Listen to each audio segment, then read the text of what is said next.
We have 3 identical rectangles that are stacked inside a semicircle. They are lined up in this corner here. This is the center. The length of each rectangle is twice the width. Find the total shaded area.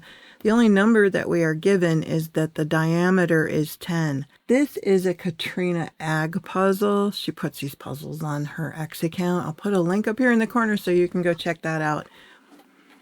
All right, so what do we know is that this is the center. Then this length right here, this diagonal of this rectangle, is a radius.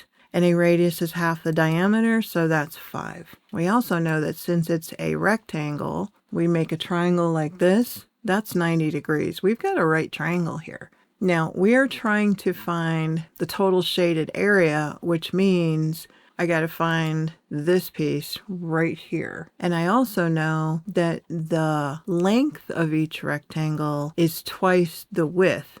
So this length down here on the bottom is not 5. It's not going all the way to the end of the circle. So if the width is x, the length is 2x. We've got enough here to be able to set up for a Pythagorean theorem, so let's do that.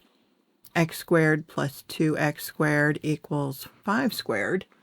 X squared plus 4x squared equals 25. But don't forget you have to square the 2 as well.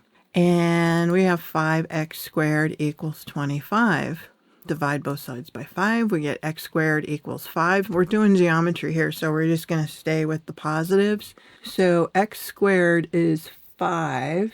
Now, you probably thought I would want to go for the square root of both sides, but let's be a little more strategic here. We're actually trying to find the area of these rectangles. There's 3 of them. X and 2x. If you multiply those 2 things together, the area is 2x squared.